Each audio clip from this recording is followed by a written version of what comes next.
வந்தது தெரியும் போவது எங்கே வாசல் நமக்கே தெரியாது.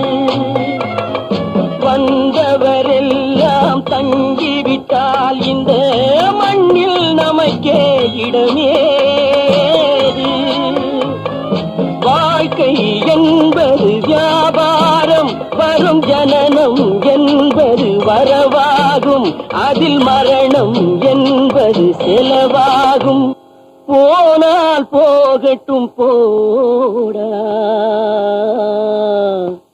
போனால் போகட்டும் போடா.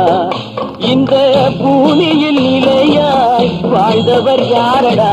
போனால் போகட்டும் போடா.